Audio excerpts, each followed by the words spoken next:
I've literally had my head down for what I felt like for 7 months, because this is I don't think anybody understands the depth of this crisis. It's almost, I liken it to every month your mortgage comes up and you're not sure if you can make that house payment, right? You know, the level of anxiety that you have, not knowing if you're gonna have a roof over your head. That is what it's been like for us. Welcome back to the Montclair Pod, everybody. I'm Farnoosh. And I'm Mike. And that was our school superintendent, Ruth Turner, at the top of the show. She is joining us for the first of a series of interviews we'll be doing with her at local restaurants, where we'll be talking about the food and maybe education a little bit. A little bit, just a smidge. And obviously, there's a lot to talk about this week. The referendum, school closures, staffing cuts, Earthquakes, tidal waves. Human sacrifice, dogs and cats living together, mass hysteria. Mass hysteria actually goes down pretty smoothly with some delicious pizza. We did the interview at Italiana by Zod, by the way. Finally. We were actually supposed to go there a month ago or so for your birthday, Farnoosh. Yeah. And every time we talked about something upsetting relating to the schools, I was able to soothe myself immediately with some delicious food. What did you find to be the most soothing food? I mean, it was all comforting. It was actually the best restaurant we could have chosen, given the topic at hand. It was all comfort food. I really liked the margarita pizza. I also really liked the spicy Caesar salad, but I swallowed a giant portion of the spicy dressing. I always do this. This is my thing. I'm not really good with spicy food. I always want to brave it. And I always end up like swallowing a clump of spicy something into the side of my throat. It was a 5-alarm fire in my throat as she's talking about, you know, something very sobering, like reinvesting Renaissance middle school. Could you tell that I was like... You felt the pain of the news. I felt it. I really did. I should have ordered you some milk. We'll fill you in on all the food and the schools during that segment. But that's not all, because we've also got part 2 of our interview with Cory Booker, where we'll talk about media consolidation and why he and other elected leaders see a hyper-local podcast like ours as a smart way to reach their constituents. We also talk about why healthcare costs are so freaking high. We talk about his thoughts on ICE and the current immigration crackdown, the political fundraising industrial complex, and his favorite restaurant in Montclair. Hint, it sounds like Farnoosh. But that's not our only senatorial experience of the week. We actually spoke to our other senator on Tuesday, Senator Andrew Kim, for an upcoming episode about the sandwich generation and aging in Montclair. Senator Kim has been pretty public about his own father's battle with Alzheimer's, and he's been elevating the caregiving crisis on the Senate floor. In that episode next week, we're going to talk about what happens when families get financially stretched caring for their kids and their parents at the same time. Make sure you're subscribed to the pod so you get that first thing next Thursday. Also this week, we got healthy. We sure did. We got mended. For the latest installment of Farnoosh and Mike Get Healthy, it's sponsored by Mend, a lymphatic wellness center just off Valley Road in Upper Montclair. Yeah, that's a thing I didn't know existed until we did this segment. It's all about fluid, people, and getting rid of the fluid. It's like wringing out all the bad stuff. And let me tell you, I'm here for it. That's right. It's definitely for everybody. But women who are postpartum or people dealing with the aftermath of any number of surgeries rely on this a lot. And we're going to explain why. And we'll introduce you to the owner, someone called the Poop Whisperer. That deserves a theme song. Don't do it, Mike, please. We've got serious things to talk about. All right, of course. But I do think that I might end up creating like a Montclair pod album of all of these theme songs, or a Spotify list, because we've had some bangers. And I'm thinking about weaving in samples from the podcast. So it's like, you know, it's going to be great. I mean, well, you did say you wanted to work smarter, not harder this year. But, you know, we did talk a lot about music with Superintendent Ruth B. Turner. That was one of the more informal get to know you questions that we asked her. That's right. She grew up in Queens in the 90s, and she got to hear and see some great music. And she met us at Italiana by Zod on Bloomfield Avenue between Park and Midland. Everything was delicious. So good. That spicy kale salad, the meatballs, and the pizza. And then they brought a special dish. It was like a truffle pasta, compliments of Zod. Very good. Yeah, it was a combination of great food and an intense discussion about our schools. We're calling this segment Supper with the Super. And for this one, there is a jingle inspired by 90s hip hop from Queens. Yeah, supper with the super. Supper with the super. Talking classes between the courses. Talking budget, eating nugget. Supper with the super. Supper with the super. Were you surprised by the yes, no? I was surprised by how close it is. I had a sense that we would get a yes on question 1 and a no on question 2. How does this affect the cuts? So if we get yes, yes, 10 million, if it's no, no, this is a split a little bit. Does that change the number at all? Right. If we indeed get a yes in question 1 and a no in question 2, it provides very little relief for our current budget, certainly for next year. So it won't be too much of a change in terms of our budget. But the budget we will present on Wednesday, assuming we don't have anything official, before Wednesday would be with our current state aid and also the assumption of a no-no. I think one of the things that still tends to perplex me, let me say that, is that I have been as open and transparent as I possibly can be. When I told folks what would happen if we don't get the resource that we need, some people accused me of being fear-mongering and that I was exaggerating. And now that we're living it out, people are acting like they're shocked or as if, I can't believe this is happening. And all along, we've said these are the things that will happen because of the budget gap being so large that if we don't get the resources that we need, these are some actions that we're going to have to take. And yet people are still surprised by that. Yeah. What was the thinking behind announcing the Renaissance closure on Tuesday night, the night of the vote? Was that timed for any particular reason? Yes, let me clarify that, because I know that in the world of social media, people make their own assumptions. So one of the things about me is that I try as much as possible to allow folks to hear from me. So I wanted to give individuals, because I recognize you have working families, things like that. I didn't think it would be fair to call a meeting on Thursday or Friday the week before without much notice. So Monday we had a board retreat. I couldn't do it Monday. Wednesday we had a board meeting. I couldn't do it Wednesday. So initially my thinking was, okay, 6 o'clock on Tuesday, folks will vote and then calm down. There was still enough time. And so that was the original announcement, was that we will call a meeting with the staff after school, as soon as dismissal was over, and that we would invite families to join us at 6 p.m. in person. I got very quickly feedback from folks that says, how can you have a meeting during the vote and so forth? So I said, okay. Then we pivoted to virtual 8:30 after the vote was done, and then folks could put their kids to sleep or still be home and participate, because I felt it was important to hear it from me before going public. So I shared it with the board on Monday, shared it with the families and staff on Tuesday, and then shared it publicly on Wednesday. When did you guys make that decision that you were going to make this change? Looking at projections for next year and enrollments, and also recognizing that even with a yes, there will be a consolidation of school. I didn't say what school because I had to look at numbers and figure all that out. Once we looked at the numbers, that's how that decision was made. So it was maybe Tuesday of definitively. Yeah.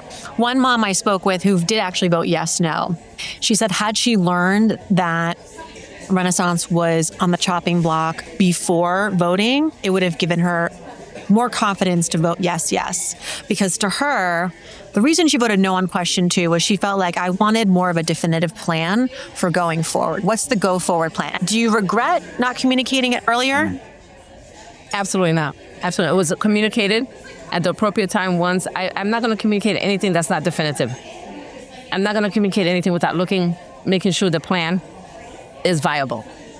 Now you have to recognize, I think from day one, we've worked with these ridiculous deadlines. It's always, like we just got our state aid, right? Everything has to be done within a couple of days, within a couple of weeks. What I did present before people voted was that there would be a school consolidation, and that would also be likelihood of another school being impacted. So no, I don't have any regrets about that. It's like when you're not in it, it's easy to give feedback. It's easy for folks to say, why didn't you do this? Why didn't you do that? Had I known this, had I known that? But it's completely different viewpoint from where I'm sitting at. But let's eat a little bit, because you've been doing a lot of the talking. No, it's okay. Let you have a little bite. I like Brussels sprouts. I've learned to like them. This is kale Caesar, and it's got a little bit of a kick, and it's really good. I got to try that, because I do like spicy. Yeah. And the fish has got... Yeah, not too big on seafood, but... Oh, it does jalapeno? Yeah, and it's basically like smoked salmon. Yeah. You want to get that jalapeno. It's a good kick. Oh, and I got. You like eating around town? Do you get a chance to try the different restaurants here? I've tried a couple. Mm-hmm. I don't get to go out very much, but I've tried a couple. What's your typical day like? Like, what time do you wake up? What's your morning routine? I usually wake up between 4:30, 5 a.m. What do you do first when you wake up? Sometimes earlier. What time do you go to bed? Midnight-ish. Wow. That's not healthy, Ruth. 11. That's not healthy. 11 is an early, This is early day. No, it's not sustainable. I recognize that. I'm with you. I do the same thing a lot. But I've never been one who sleeps like 6, 7, 8 hours. No. And when I do, I know this sounds strange. I'm sluggish. Like, I start yawning. I mean, it happens every time. It's interesting. So we wake up at 4:30. What do you do first thing? Do you journal? Do you meditate? Do you make breakfast? Do you have coffee? Do you go for a workout? I wish I went for a workout. I'm adopting a new lifestyle, so that's slowly becoming a part of it. I usually wake up, like I said, 4:30, 5 o'clock. First thing I do is read my Bible, and I spend about a half an hour in prayer every day, and then I watch the news, and then I'm usually texting, emailing a little bit. I'm learning to schedule it so people don't get the emails when I send them, because then they'll be like, "What? She's a little loony bin." No, I've done that too. So that's pretty much it. And then make my way to the office, or make my way to a meeting, or make my way to a school. What time do you get to your desk? It depends. If I go straight, I get there about 8. Mm-hmm. If I have to go to a school or somewhere else, I get there when I get there. It's the leaving part that's hard. Yeah. Because it's always one thing, I'm going to do this next. I'm going to do this next. So that gets difficult. So that I leave the office sometimes maybe 7 o'clock, but then I continue working at home. Whether it's responding to emails, whether it's, drafting something, or my mind is constantly thinking. Yeah. You said that restructuring Ren into the preschool center is going to save $2.3 million. Is that annually, or is that a one-time savings? It will be a one-time savings. And that also allows us to lease our building that's behind central office. So that would generate an annual, a monthly revenue. Great. What are some other examples of that scale of magnitude of savings that maybe you're considering? Yeah, as I said, we're looking at transportation. So I expect by the time we present on Wednesday that we found efficiencies in transportation that will be maybe not as equal, but close to that savings. So honestly, there's really not much in that sense. But what we want to do is have cuts that impact, everything impacts. I hate using that word because everything impacts students, everything impacts staff. But as much as possible, not allowing majority of the cuts or 100% of the cuts to come from staffing. Yeah. As much as we can. It's really, really difficult, but as much as we can. And as I said when I shared about the information about the structural deficit is that one of the things I said about the structural deficit is that you have to make structural changes. That's reducing your footprint, looking at enrollment. And again, of course, it doesn't feel good. Schools are one of the things that we are very attached to, all right? And I understand that. However, as I stated, it's something necessary for us to have to do. And it should have probably been done a long time ago. Could there be other school closures in the future? So it's not a school closure, it's a reinvestment. Okay. On a consolidation, which is very different than a school closure. What's the difference? Usually when you close a school, you close that school and you usually let go of the property, you sell it or you do something else. What we're trying to do is be innovative and reinvest instead of just having empty buildings or selling buildings or things of that sort. Okay. So I don't know, and I'm being very honest. I don't know. I think if we continue to see a decline in enrollment, especially a significant one over the next couple of years, the responsible thing to do would be to consolidate those resources. But I do believe that we're going to come out of this, and I do believe we're going to come out of it stronger. I really do. If I didn't believe that, I wouldn't be doing what I'm doing and taking a lot of the heat that I'm taking. I'm not stupid. Yeah. Even though some people like to believe I may be, but I'm not. So it's just as hard when you're in the middle of that painful struggle transition period, right? It's hard to see a positive or hard to see what the end is going to be in terms in a positive outlook.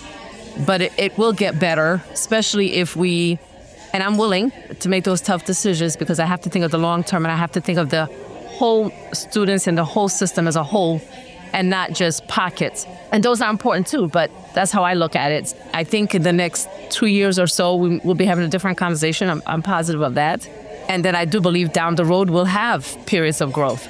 There is a question as well as to, are we going to remagnet the magnet schools? What are the magnet schools that we want? You know, because we created these in the 70s. Like, the world is changing, AI, job market. This isn't probably right now what you're thinking about, it's my guess. But no, but that's definitely, I have been thinking about that. That's going to have to be our undertaking to look at our magnet system. As I said very openly, is one of the things that attracted me to Montclair. So I'm fond of it. I think the magnet system is a good way where schools can still have like their individual focus, and then students and families have an option within that.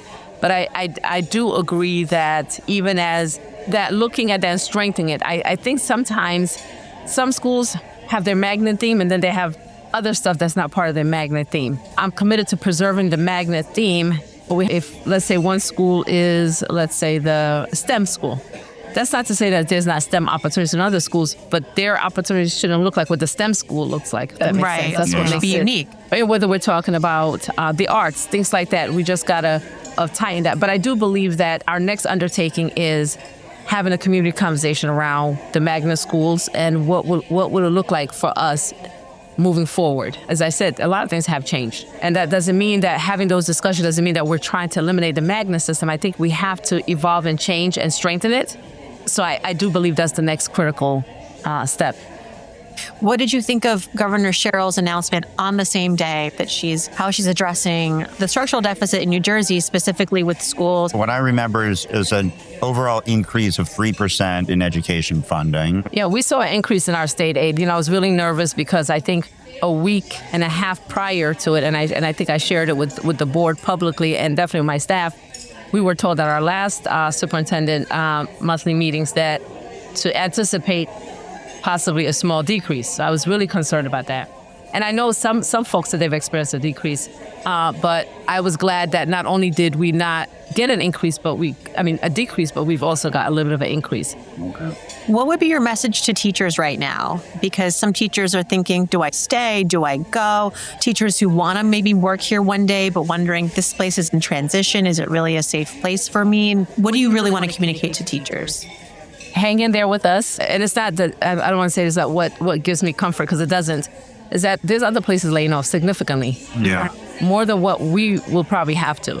So I think looking at that to say it's not just isolated to Montclair, it's a tough time in education right now. And then we have so many committed individuals, right? That's why when we had the layoffs in the mid-year and worked with some of our nearby school districts to help those individuals secure employment, there was like, well, if there's opportunity for me to be recalled back, can I come back? And we said, of course, and we worked with those folks to waive their 60-day notice. To do so, of course, we didn't end up calling all of them back. But there's people that are committed, not just to public education, but to Montclair. Yeah. They really are, and would rather work here and stay here. So I just tell those folks, hang in there with us. We're doing the best we can to stabilize it. Once we're stable, they won't be just like, I don't know what's going on, month by month, year by year.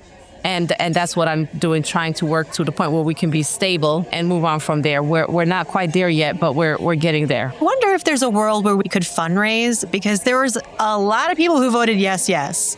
A lot of people who were ready to pay an increase in taxes, right? If you want to write a check to the Montclair School District in honor of that yes, second yes, could they do that? Is that actually legal to do that? I've actually gotten a lot of questions from parents. Yeah. About that, wanting to help support so that programs and opportunities are not eliminated for our students. So there is a path forward for that. We've talked with legal counsel.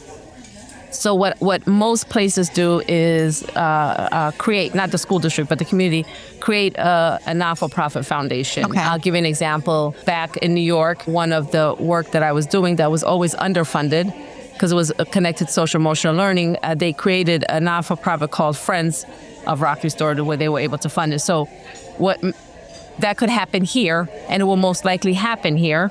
Folks that are willing to do that and to create something like, say, Friends of Montclair Public Schools, a not-for-profit foundation that would be able to then donate those resources to the district. One thing that I'm very careful about is I've gotten a lot of proposals from a lot of folks who of course care about, let's say, they hear that there might be a reduction in sports. Let's just say hypothetically there's going to be no more freshman lacrosse. We can raise the money. All the parents will raise the money, and then we can have freshman lacrosse, right? No, we can't. And I'll tell you why, because that will create inequities that I will not contribute to and I will not support.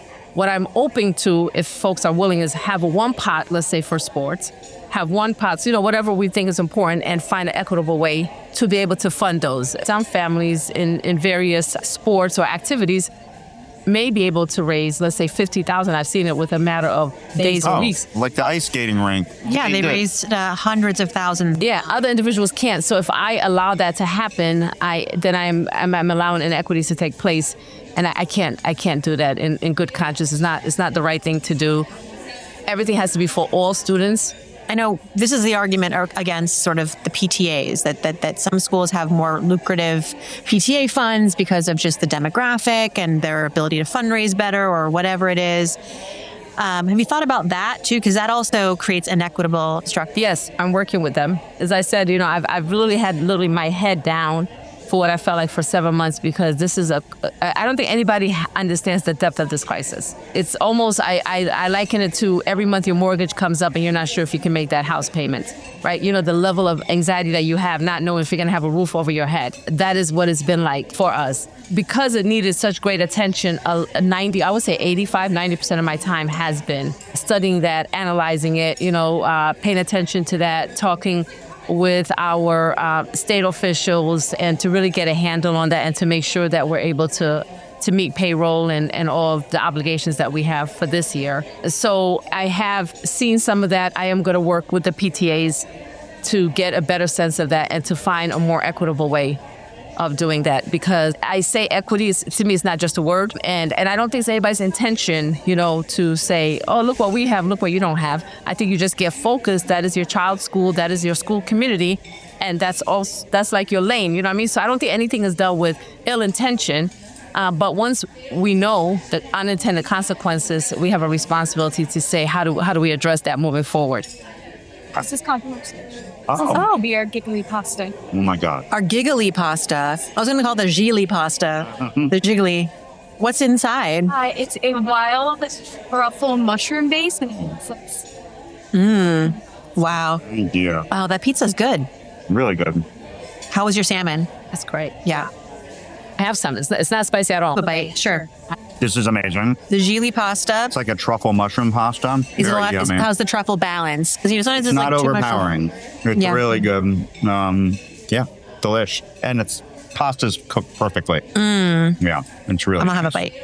I think everything here has been really great. Yeah. What's been your last communication with the town? Any traction there? Yeah, as you are aware, they did a resolution to form this work group. I don't know the official. Yes, task force or task committee. Right. Yeah, that way we can talk about shared services and just have regular communication and co-plan together. So I believe in the next couple of weeks we're going to meet for the first time. So Whose idea was that? the towns. Okay. Like the mayor or the... I don't know. I can't speak. I can't speak to that. Well, that's an olive branch of olive branches, I'd say. Because it seemed like in the beginning it was sort of like, good luck, school district. And now there's a little bit more of an understanding that we are all in this together. Well, I don't know. I don't want to be kumbaya. I don't know if we're there yet. There's always been, at least in my experience, I've not spoken with everybody. As I said, I think I've always said this. The mayor has been very supportive. She checks in all the time. You know what I mean? She's like, what can we do to help? When we went to them initially and said, hey, look what we discovered, what do you think? Can we get some assistance? She was really, really advocating. So I don't want to throw everybody in there. And Eileen Birmingham's been another one also that has been very communicative and, offering support. We joked that we should do like a boss swap where like you become town manager for a week and Stephen becomes the superintendent for a week. Oh, yeah, I think that's a great idea. All right, well, how can we figure that out? Rally, sure. Get in the reality production people. This is Montclair. If you're watching, Just one of them. yeah. I had a very good friend of mine sent me a quote, because, I'm very big into quotes, so they haven't figured that out yet. That's nothing I do. Every morning I read a quote. I just got to share this because I was like, this is so true. The cost of leadership is criticism from people who would collapse under your pressure. Uh-huh. Yeah. And that price is high in Montclair. Yeah. And that pressure is high. All right, let's do some. I like to do like, what is it called? Like round robin. Favorite book that you're reading of the last year? Because you have so much time to read. The 2026 budget plan. I'm not really between, in school for finishing up my doctorate and this budget thing. I don't think I've read for pleasure. Oh, so when are we going to call you Dr. Turner? Hopefully May. Yeah. If I ever devote the time that I need, but I'm dissertation time. You're writing your dissertation? Wait, I don't think we know enough about this. Yeah, why don't you talk about explain this to us what the course of study is and what your dissertation is about? I'm getting an EDD in Ed Leadership. And my dissertation is looking at, it wasn't originally what I thought about, but you evolve and it changes. I'm looking at professional development and whether they support, whether they translate to, I'm trying to think of the technical name for it, whether they translate to good pedagogy and instructional strategies in the classroom. I see. Because we, in some places, invest a lot of time and money into professional development. So that is what I'm. Yeah. Does it pay off, basically? I see. And where are you studying? What's the program? It's been a 7-year, almost at the tail end of it. I'm at Capella. Yeah, I was originally University of Buffalo. Okay. And then stopped because my mother was sick, because a lot of things were happening. And then when I decided to go back, they were no longer offering the remote option. So then I transferred. What's your music of choice? Oh, I don't know. What's your theme song? Yeah, do you have a theme song? I Will Survive. I am very big 90s hip hop. Me I don't too. care where I am. If a 90s hip hop song plays somewhere, my kids are like, Mom, please don't. I'm talking about like Eric Baker. I'm talking about LL Cool J. Biggie. Yeah. Tupac. What's your favorite vacation? Are you like a relax on the beach? I am anywhere that has a beach. I grew up by the ocean. Come from a country that's right along the Red Sea. Anywhere the ocean. I don't care where it is. Give me a little sun and the ocean, and I'm good. Do you get vacation built into your schedule? Are you going to be taking it this year? I have vacation time, as part of my contract. Sure. I think like 25 days. I've probably taken 2, and that's only because I had to go back home for some family. It doesn't roll over? No, it doesn't roll over. Well, thanks for coming out to dinner with us. Thank you for having me. I love the idea of supper with the super. Supper with the super. Since she loves hip hop, we need to change the jingle to some sort of hip hop vibe. Okay. Yeah. He's good with that. All right. That was Supper with the Super, Volume 1. Yeah. It was a success. We did it. We pulled it off. I am psyched. She's down to do more of these. And where are we going to do the next one is the question. Like, she wants to do I think Mesob. we said Mesob, right? Yeah. Mesob. I guess we're going to have to ask Mesob if that's okay. One thing that stayed with me when we were discussing Renaissance and the reinvestment, Mrs. Turner, she had a quote about how in difficult times, the adults set the tone. If the adults sort of, seem like they're okay and they're showing strength during tough times, the kids are going to be okay too. The kids kind of take cues from us. It was sort of like when there's turbulence on a plane, the first people you look at least for me, the flight attendants, right? Yeah. The flight attendant looks calm and like business as usual. I'm calm. But if she or he is panicking, I'm not going to be in a good place. This is such good wisdom for parenting in general, because whenever I'm freaking out about one thing or another, I can tell that like my kid is leeching it off of me, and I immediately feel bad about that. Yeah, I mean, listen, you can't control it. Sometimes we all go through emotional shit, but just be aware that when that happens, like they are absorbing that energy, and it happens between all of us, really. Right. Well, thanks to Italiana by Zod for being down with us filming in their restaurant. Full disclosure, Supper with the Super was financed by the Montclair Pod. That's no right. pay for play, people. And we do have some behind the scenes of Zod's kitchen and a little conversation with him about running a restaurant in Montclair.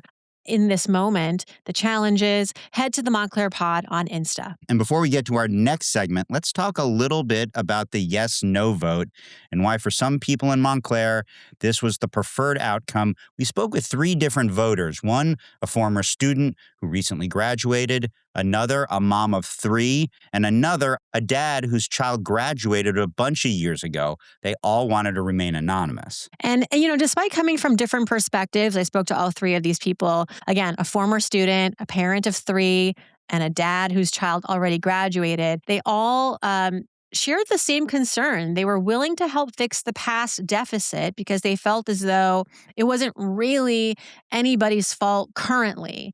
But they didn't want to give the district a blank check going forward without more accountability, without more of a, to put it in one voter's words, a go forward plan. And another person said, they wanted the district to be forced to make difficult decisions, financial decisions, and operate more like a business. They felt like this recurring tax hike, it was just going to give the district sort of a license to kind of overspend potentially and repeat some of the past mistakes, as opposed to be really stealthy and adjust their spending and kind of, again, run the operation like a business. And also it was going to set a precedence potentially that they can always go to the taxpayers for more funding. And so this was something that we had asked our audience on Instagram, hey, did you vote? Yes, no? We want to hear from you, because I think most people went to the polls either with a double yes or a double no. But as it turned out, we are here at yes, no. Yeah, and I think we were both kind of surprised initially. I'll tell you, for me, I was surprised because I was like if you're going to do yes, no, maybe you just might as well do no, no, because the likelihood is that because of the budget gap that we now have, we're still going to need some money from the state, which could trigger a state monitor. And if we're going to end up getting a state monitor anyway, and I know that's not a foregone conclusion, then we might as well have just taken the advance on the state aid that was interest-free as opposed to, an average tax bill of over $1,000 for everybody, which is not a little bit of money, even though it's only one time. There are no clear lines here. And we heard from a lot of people, to your point, that voted this way. It would be interesting to see what the breakdown of all of the votes were. How many people voted yes, yes? How many people voted no, no? How many people voted yes, no? And how many people voted no, yes? I'm sure we could make that request to the Essex County folks, and maybe they can figure that out for us. I don't know. I mean, they must be counting it that way, right? Be interesting to see. Yeah. Because I wonder if there was a plurality, a clear plurality of one versus the other. And then if you look at the votes, there's one website where you can look at the votes according to the different districts. Yes. And they voted differently. You know what I mean? Very clearly in some cases. Yes. Well, moving along, time now for Cory Booker Part 2. Last week, we shared the first half of our in-person conversation. We spoke about his new tax proposal, the Keep Your Pay Act, which proposes raising the standard deduction to $75,000. We also brought up the challenges facing our schools, New Jersey's fraught school funding formula, and what it was like when Booker was mayor of Newark and the school district had a state monitor. Go back and listen to last week's episode if you missed it. And this week we pick up where we left off, digging into issues like immigration, the cost of living, healthcare, food policy, political corruption, and where the senator believes the Democratic Party needs to go next. First, though, we begin with a question that feels really personal to us as independent journalists. What's the future of local media in an era of massive corporate consolidation? Take a listen. Big media companies are getting bigger. We, on the other hand, are a small independent media company. Can you talk a little bit about your position on this Paramount merger and the latest developments since, I guess, Netflix came out of the deal, as well as what you think the role of independent media is? Because we, obviously think there's an important role for that. And it's possible for two people like us to come here and sit with a U.S. senator and, with our phones record all of this and get it out into the world. It tends to mean, I think, that what's possible now for independent media maybe wasn't possible 10 years ago. So talk a little bit about, I guess, this consolidation of big media in the context of the ability for people like us to do what we're doing right now. Well, first of all, we're in crisis in our country because local media is being devastated. When I was mayor of the city of Newark, the Star Ledger alone had 5 people focusing on everything that I did. There was real local accountability. I used to call them pains in the neck, but they were always watching, and you want your government always to be watched. That was just one media outlet. I also had to deal with the New York Times, New York Post, the Bergen Record, all rifling around, looking at reports, trying to figure out what was going on. And it kept me on my toes in a good way. Now there's none of that. when it comes to the print newspapers we've talked about. The Star-Ledger isn't even in Newark really anymore. And that's bad. And a lot of the reason why that happened was because of the monopolistic power of big tech companies. Google controls so much now of the ad spend. The sources of revenue that our newspapers had is just dried up completely because who's going to newspapers to look for help wanted or local governments advertising in their local newspapers? And that's created a very tough environment.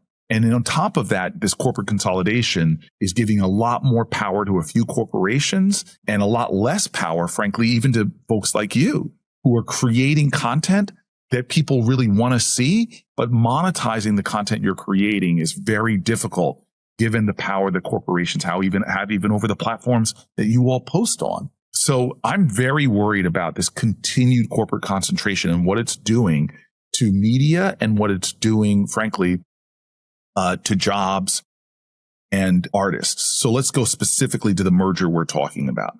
Remember that when Disney merged with 20th Century Fox, the number of movies that were being created that you see on the screens went down significantly. When the Paramount merged with Skydance, they laid off over 1,000 people, and you might see people more. And what you're seeing for consumers, people in Montclair who are already saying, paying too much in property taxes. New Jersey energy costs have just gone up 20%. And now I'm going to have to pay more for my Paramount subscription or pay more to watch the shows that I like. That's the problem with corporate concentration, is that it creates higher costs, unfortunately, lots of job loss. And then on top of that, the lack of competition often means that they're not trying to compete for your eyes as much. And so they're even making less content. And so those artists have less platforms to go on. So this Paramount merger really concerns me. And it also concerns me that one family now is going to control CBS, CNN, TikTok, a lot of the things that we use, they now will be able to control and influence. That all said, we now spend a lot more of our time with local podcasters like you all because the consumer now often doesn't trust media. But when folks like you, especially with your track record, the connection, the audiences may not be like when we all watched the final episode of MASH. You all might not be old enough. Oh, okay. When we all watched Roots, these are things that literally like a third of Americans watch. Nobody's aggregating those audiences anymore. Maybe the Super Bowl, American Idol. Now we have a much more fragmented market, but trust is so important and so valuable. I meet these influencers that only have 50,000 followers, yet they're able to get companies that want to place their products because they know that the persuasiveness or the intimacy of the connection is a lot deeper. And so what you all do to me is vital, not important. It's vital because a lot of people in Montclair know you. They say, wait a minute, you guys go to the same restaurants as me. You guys. It's becoming a problem, actually. So welcome to my world, and it takes me an hour longer to go shopping than the average person. But that's so valuable. And we're thinking about creating a caucus in the center called the Creators Caucus to really try to help the smaller creators out there. Because as newspapers have crashed, as shows like Colbert Report, somebody that New Jersey loves, are being forced out by, I think, some really bad decisions of these large corporations, it necessitates those vacuums being filled by people like you that have real trust and connection to their viewers, to their audience, to the community they've created. Well, thanks for indulging us. Yeah. No, I love that you guys, this is a great conversation. We got to do this regularly. Can we have a twist our arm? Well, in other news, immigration, New Jersey, home to hundreds of thousands of immigrants. We have one of the most diverse populations in the country. If Congress had to pass comprehensive immigration reform tomorrow, what would you like to see on that? Oh, my gosh. Well, first of all, I think both parties have been wrong in this. I think that Democrats didn't do enough to secure our border or southern border, which was a humanitarian crisis down there, as much as it was a public safety crisis when you have families dying in the desert, trying to cross the river. So the Democratic Party has to get serious about securing borders and protecting this nation from the people that are coming here to do harm. Now, I want to be very clear that immigrants have a lower crime rate than undocumented immigrants, even have a lower crime rate than average Americans, but that's still no excuse not to have borders that are secure. But then we need to expand legal immigration. We need to triple, quadruple legal immigration. When the conservative Cato Institute says that it is outrageous how long and how hard it is for legal immigrants to get status in our country, that we've restricted it so much, it's like winning the lottery. When we know that if you bring in immigrants, they create a multiplier effect on our economies. Immigrants grow our economy. And so whether it's agricultural workers or high-end scientists, it is insane that this country is not expanding pathways to legal immigration 300 or 400%. We will fight for secure borders and we will fight for expanded pathways for immigration. Let me tell you my favorite story on this, because I graduated from Stanford University. For those of you who don't know, in New Jersey, I got into Stanford because of a 4.0 yards per carry, 1,600 receiving yards. I was a high school All-American football player, the best way to get into college. And you know, when you get into college because of sports and not necessarily because you had a perfect SAT score, you have a little bit of an imposter syndrome the entire time you're there that lasts your whole life. So here I am in the United States Senate, and I get a call. My office gets a call from the Stanford president's office saying the president demanding to see me when he comes to Washington. And I'm all of a sudden panicked. Oh my God, did I not finish a paper? Did I not really graduate? I'm like, oh my God. And so he comes to see me angry because he says, I'm tired of seeing this. People come into Stanford University, get degrees in things that half of Congress can't spell. And then as soon as they're done, we kick them out of our country. Like, we should be stapling visas on these kids because they're getting PhDs in quantum physics, in quantum computing, and robotics. Like, why is it so hard for the best minds on the planet to stay in our country and start businesses that could employ hundreds of thousands of people, if not more? So our broken immigration system is hurting everybody. People are terrified, Senator. In Montclair, we've spoken to law experts at Montclair State University. We've spoken to restaurant operators who say, my workers are afraid to come into work. Oh, my God. People are afraid to leave their homes, and not just Montclair. I mean, this is like a national problem. So how would you address your constituents, New Jersey specifically, around this fear piece and the unlawful practices? Okay, so that's a whole different topic than what I would do if I could write immigration laws. Look, we have a president who's unleashed hell in our communities. They are allowing secret police to jump out of unmasked marked cars, masked, and drag people out of New Jersey's schools, courts, places of worship. I've stood with priests in our state. I've stood with local police officers that are saying that Donald Trump's reckless and out of control ICE enforcement is making our communities so much less safe, that is assaulting the dignity of our communities, but even more than that, striking fear. Literally have had friends, one of my closest friends in Newark told me that her neighbors begged her to please walk my children to school, my American children to school, because I'm afraid to do so. Businesses all over our state are telling me anywhere between 5% to 30% reductions in patronage because people are afraid to even come out and use their businesses. And then you have these private prisons like the one here in Newark, where I visited, and it was appalling to me. When I speak to people there, don't even have an accent, that lived in this country for 30 years, that have families here, American family members, that are now being put in a private for-profit prison and then being tagged to be deported out of our country to countries they don't even know. This is such a violation of our values. And here's something that should even more outrage you. It's a violation of the federal court orders. When we had a federal judge here, Judge Farbiage, order the U.S. Attorney's Office to tell them, document how many times have I given a court order and you all violated that court order. They had over 50 times that they gave them a court order involving an immigrant that had a right to be here or was on a legal pathway that they unjustly deported. So this president is out of control. He's hurting our communities and fundamentally making us less safe. Why? Because now people who are victims of crime, that if you happen to be an immigrant, you're afraid to even go to the police. So that means the person that mugged them, robbed them, assaulted them is still free in our communities because the witnesses to those crimes are afraid to come forward.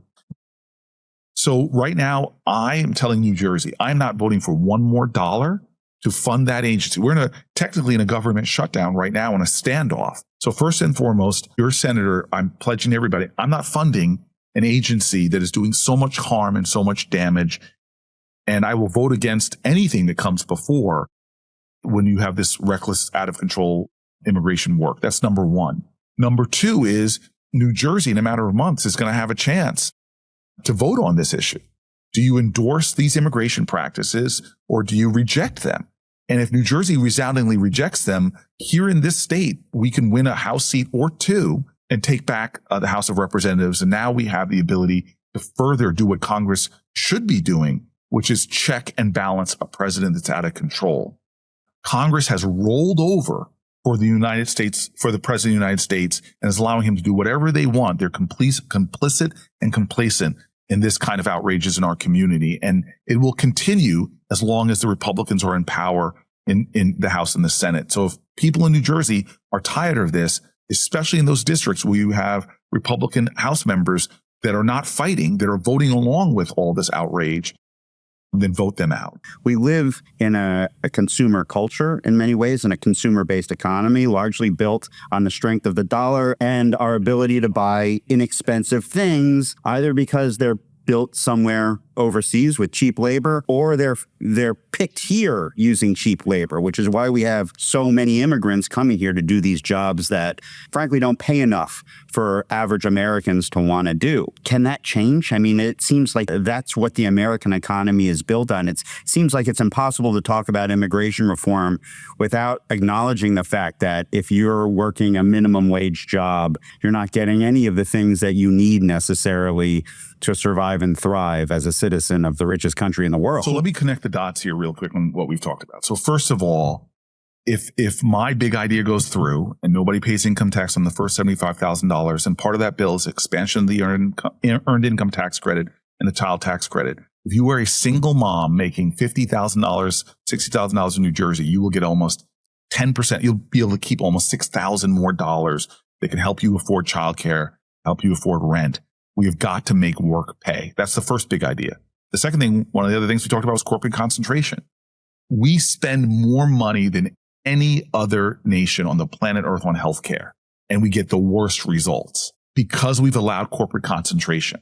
How is it that a health insurance company now controls the doctors, the PBMs, and the pharmacies? They vertically integrated and drive up the costs. We put limits on health insurance companies and what profits they can and how much money they return. So you know how they make their profits? They own the pharmacy.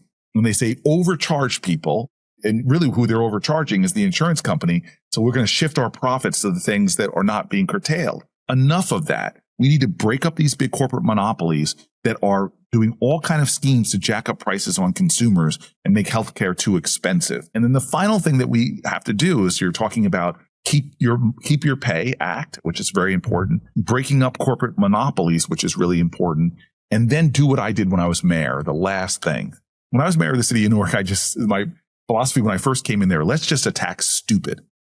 We had detectives in our gang task force working Monday through Friday, 9 to 5. I don't know about the gangs in Montclair, but the gangs in Newark did not work 9 to 5. So the people investigating them shouldn't work 9 to 5. I had 4,000 or so employees in Newark, and we had 3,500 outstanding workman compensation claims. I mean, these things you couldn't make up. And I just wanted to attack stupid. If we attack stupid, then we're going to create a result. Two of the costs I couldn't control, though. I told you we cut our government overall 25%. But the costs that would go up every year I was mayor were my pension costs and my healthcare costs. And I couldn't figure out why healthcare every year was going up so much. And I was looking for ideas, and somebody told me an idea of how to attack stupid. And what was that idea? I went to a big casino company. We were in New Jersey, but my mom lives in Vegas, so I'd be going out to Vegas to visit my family. And this is a casino company that had thousands and thousands of employees. And he told me I couldn't control my healthcare costs. They kept going up. And so one day I went down to my cafeteria where we feed thousands of people. And he goes, Cory, I saw deep fryers. I saw Cinnabon. The food we were giving our people were so ultra processed. It was insane.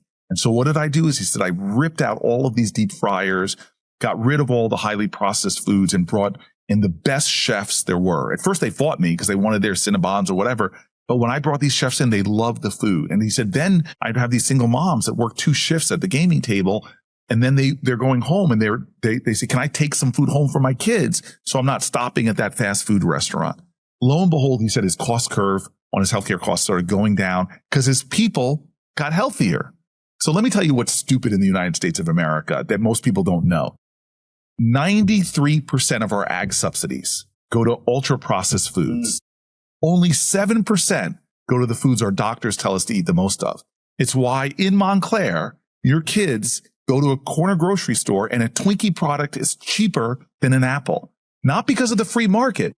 I have not heard of literally like we subsidize everything at the fast food restaurant and then we go and have to pay $15, $20 for a bucket of salad.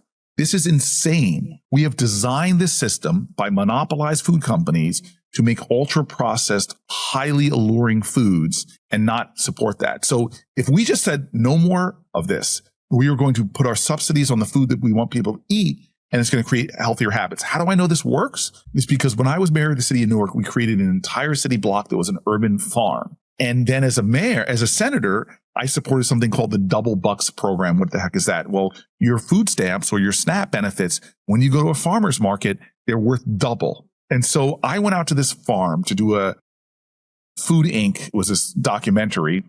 So they were doing Food Inc. too. And I went out there with them to show them this great thing. And all of these Newark residents, I will never forget, came up to me and said, I had diabetes. And then I sourced all my food from this farm because I got double bucks. And my diabetes, my doctor said, is reversed, is gone. Another woman said she had gut problems that her doctor said would not be solved. She'd be on medication the rest of her life. The monthly cost of her medication was $700. And she paid $100. We picked up as taxpayers $600. She started sourcing all fresh vegetables from this farm. Her doctor called it a miracle cure. It's not a miracle cure. It's having access to fresh, healthy foods. So if it works for one of the biggest casino operators in Las Vegas to lower his healthcare costs, why aren't we in America doing the same thing and making access to fresh, healthy foods low cost and affordable and letting the free market deal with the expensive foods? I'm a vegetarian. I'm a plant-based guy. If you want a hamburger, I want you to eat that hamburger. I'm going to do everything I can to stop the big meat packing industries from driving up your hamburger costs. But I don't think that we should be subsidizing the cheese and the grains and the corn syrup and all the other things that goes into your ketchup. We shouldn't be subsidizing that. We should let the free market control those costs. And if there's any food that we're subsidizing as a nation, let's subsidize the fresh, healthy food. Let me say one thing more controversial. Like, why do we, with our SNAP payments, not expand the programs I've been supporting that help you get healthy food and not let people buy sugar water? Coke and Pepsi make billions of dollars every year from SNAP payments, from food stamps. That's outrageous. There's nothing nutritious about a Coke. If you want to buy it, buy it. But why are my taxpayer dollars helping you buy Coke? And whenever you try to change this and say you can't buy Coke or Pepsi, but you will increase the ability to buy fruits and vegetables, their lobby comes in. Big soda comes in, and then they want to cry things like, "Oh, it's racist that you're doing this." Which, by the way, it's really problematic that they even say that in the first place. So, because the people that are worse impacted are often disadvantaged communities by diabetes and prediabetes. Half of our country now, half of the adults in our country are either diabetic or pre-diabetic because Coke and Pepsi and a lot of other companies can so easily push that stuff into our food system, not according to the free market, but because of taxpayer subsidies. So how do you work with Robert Kennedy Jr. on that, where you probably align with him on stuff like 100%. That, right? But at the same time, he's got other positions that I'm sure you don't align with. I have this saying about human beings is we are all mountain ranges. We all have peaks. We all have valleys. Some people have deep, cavernous, Grand Canyon-like valleys that I'll do everything I can to fight. This measles outbreak we're having right now falls directly at the feet of the Trump administration and their not science-backed attacks on common sense vaccines. But I will find alliances wherever I can. Remember, you all elected a senator that really believes in working across the aisle and getting stuff done. I will fight Donald Trump in every way possible. But I will tell you also, with him, I passed the First Step Act in his first term that liberated thousands of people from prison, hundreds in New Jersey alone from being unjustly incarcerated. I don't demonize anybody. I will work with you where you are doing what's right. I will fight you like hell when you're trying to hurt people in New Jersey. Final question. You know what we're going to ask. Please. What is your role in the Democratic Party in the future? And is there a presidential run in your future? I will tell you right now, I want to be reelected in New Jersey. Please, in November, I hope that New Jersey will give me another 6 years, especially I got the receipts. Nobody, if you're a taxpayer in New Jersey, no senator in 6 years has brought more money back to the state. A lot of that was obviously COVID, but a lot of that was the big infrastructure programs we did. I just came back from Bloomfield where we got them hundreds of thousands of dollars for lead paint abatement. I'm hoping that I've earned New Jersey's trust again to be reelected. But then after that, I want the Democratic Party to be redeemed because it has let a lot of folks down. I think our party needs new leadership, needs a new vision. I think America needs a new vision, and that we've got to redeem the dream for working families that are going to be the kind of ideas that can create transformative change, not incremental change, but transformative change for working America. What would you love to see the Democratic Party doing in terms of how it's messaging? And not that this is not a big idea in terms of the standard deduction, but, what other big ideas are you talking? Are we talking about single payer healthcare or the expansion of Medicare to everyone? Are we talking about college that does not cost $100,000 a year? Well, this might shock you. Between now and November, this is not the last big idea we're going to be unveiling. So I'm going to try to be the change I want to see in the world. Democratic Party has failed in its communications. One of the greatest evidence points of that is Donald Trump as the president. We failed to effectively communicate. I'm done. I want to show the way now. And so this is the first one. I will foreshadow you the next one as my team behind you gets really upset with me. But the next one is going to be what every American knows is that our political system is deeply corrupted by big money in politics. One of the reasons why New Jersey should know this, I was the fourth senator in American history to say, I will not take corporate PAC money anymore, because when I got down there, I started seeing what this concentrated power of corporations that were getting wealthier and wealthier and could easily put $20 million, $30 million, $50 million.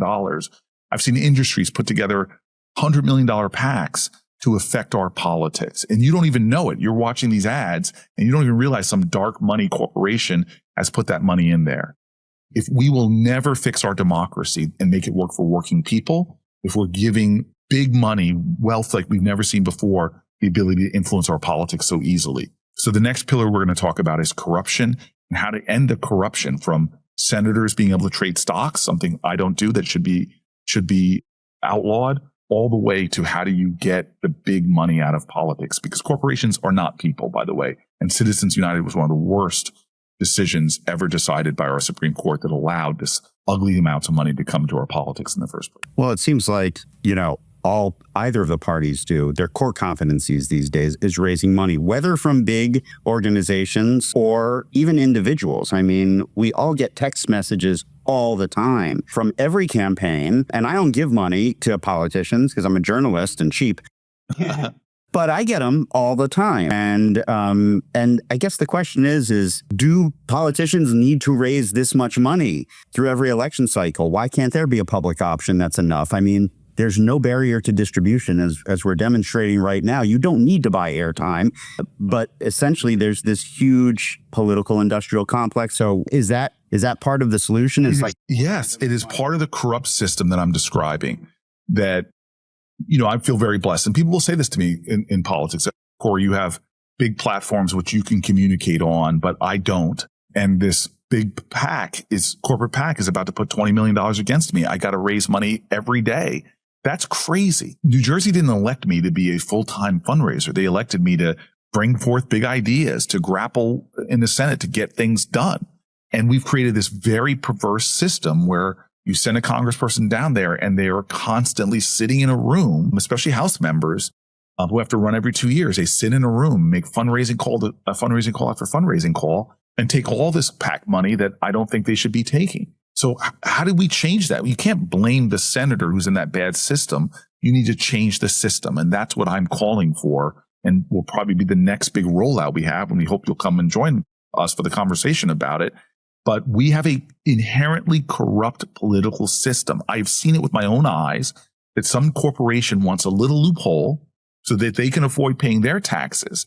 And they rig our system so that we don't get as much money revenues as a government. And then you have Donald Trump running around saying we need to cut your health care. We need to cut your food stamps. We need to cut your special needs funding for your school in Montclair. That's outrageous. Senator Booker, we'll see you next time. I hope so. So much. Do we need to ask him about Montclair? Favorite places in Montclair? Favorite restaurant in Montclair? Well, it is, I told you already, I'm a plant-based guy. Yeah. My wife is not. So I took her this Friday to a happy medium that you're going to teach me how to pronounce because I could not pronounce it well.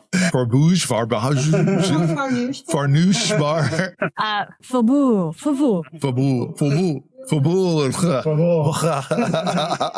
It was a great meal, though I could not pronounce the name of the restaurant. And they have a vegan menu, which I was really psyched. Yes, but there is a vegan in Montclair that I have Uber eated from many times. Veggie, what is it? Veggie Heaven? That's in Upper Montclair, down the street from my house. Oh my God. All right, forever. And I've tricked friends and told them it wasn't vegan. And they've believed me that they were actually eating pork when they were not eating pork. They're like masters at that. Unbelievably good food. And so that is almost like a comfort place. Fabouche. Not farnouche, by the way. He was like going to call it farnouche. He must have Fabouche, didn't he? He called it farnouche, I think. It's okay. Well, for that full interview, be sure to check out our YouTube page.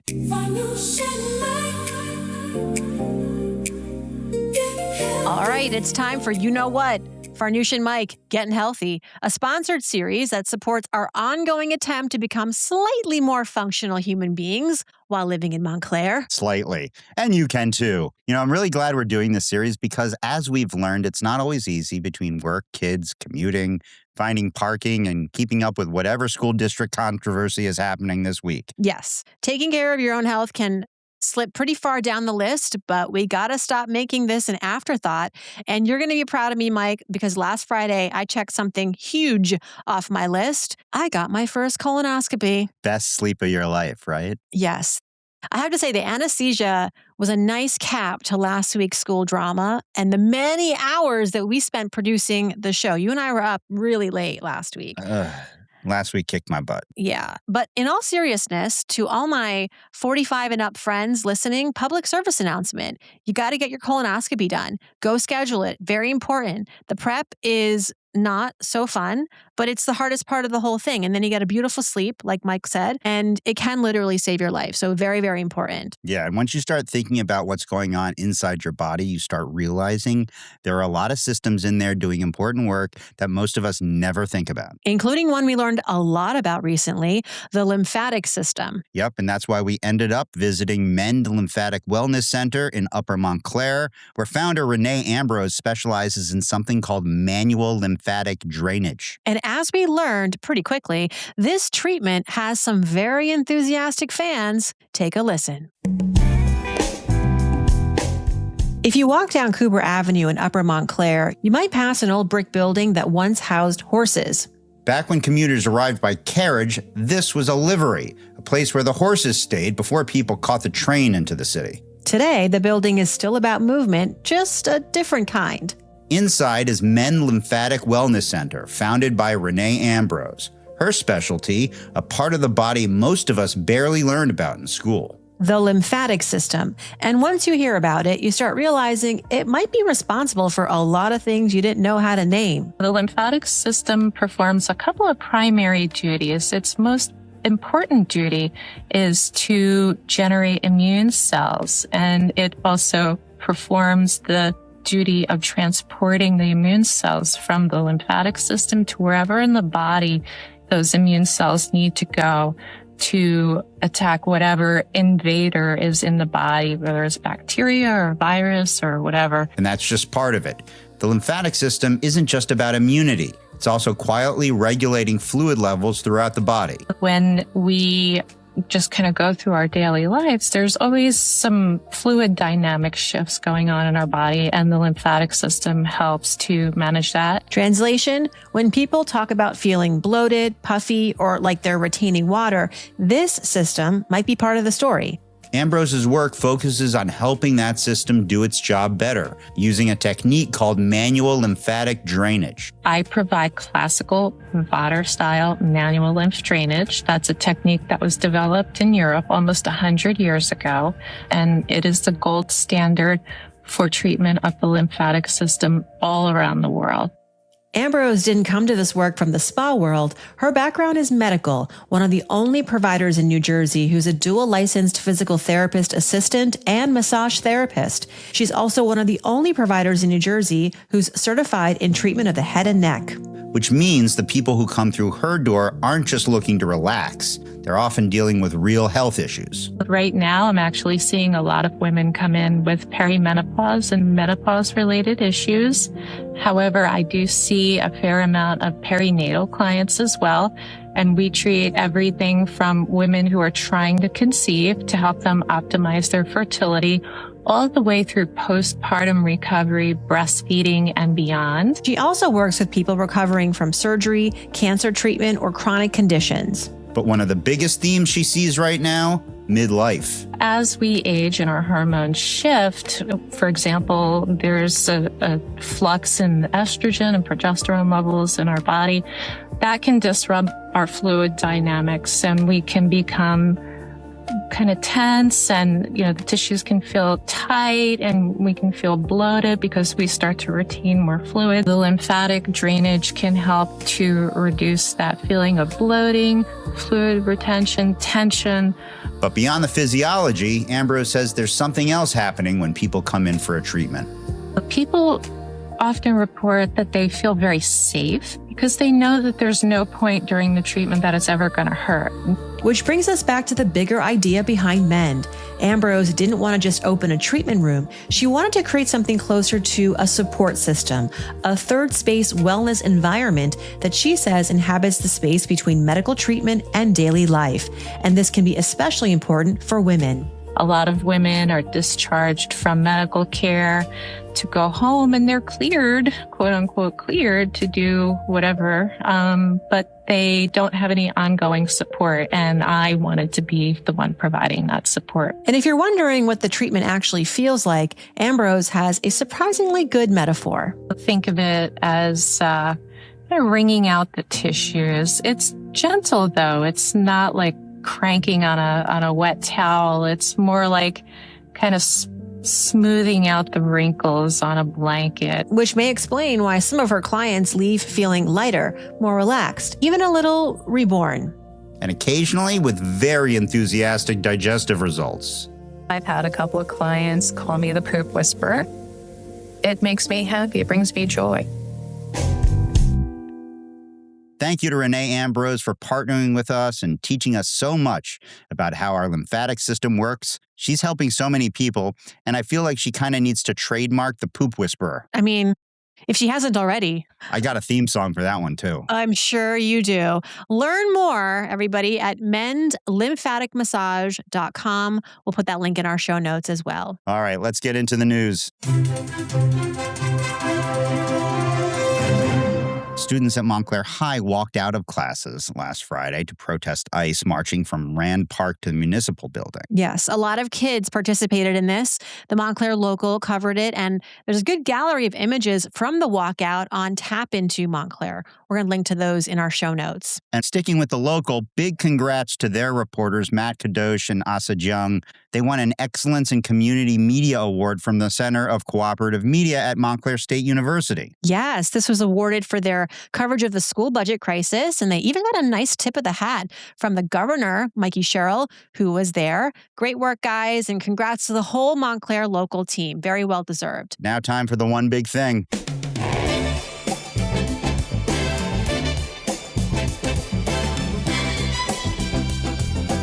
All right, Mike, you go first. Okay. So we have a very cool, only in Montclair double feature for the arts and comic nerds in the audience. And I say this with love because I'm one of them. Yes, you and my son, Evan, both of you. I assume this involves Eastside Mags? It does. This Saturday from 3 to 5 p.m., Eastside Mags is hosting a signing for a new 3D graphic novel based on the 1950s camp classic Robot Monster. It features stories from 30 different artists and writers, but the coolest most part is the local tie-in.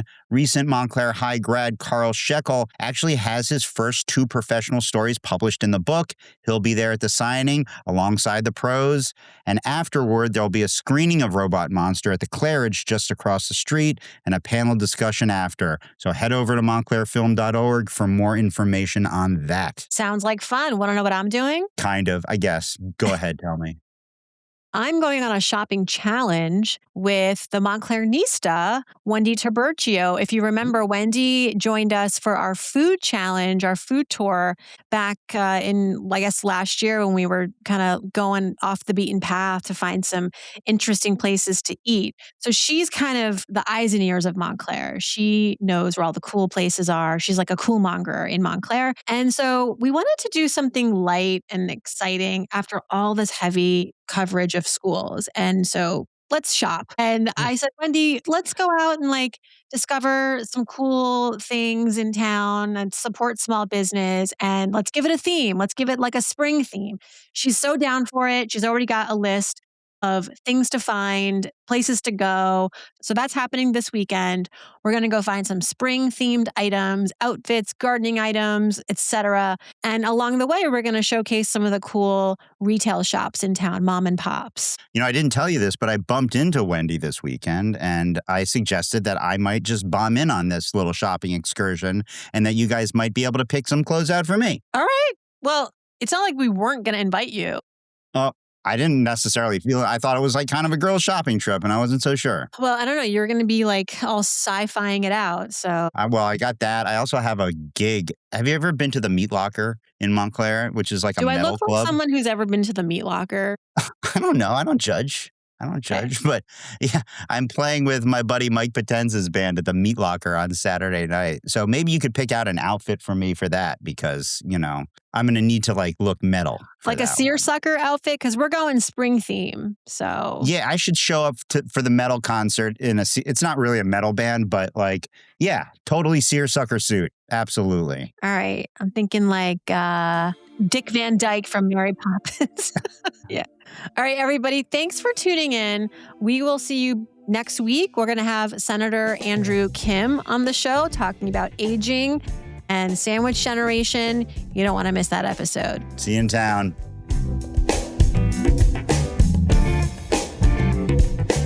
I've been named after work. You should get a plate, a special dish there, right? I really should. I have a dress named after me. Get out. Yeah. From when? MM Lafleur. My friend Sarah Lafleur is the founder of MM Lafleur, and she surprised me one day and named a dress after me. So the Farnoosh, check it out. If there were a piece of clothing named after me, what would it be? Well, it'd be called the Mikey Schreiber. Mikey Shribes. That's what Ray and her friends call me, Mikey Shribes sometimes.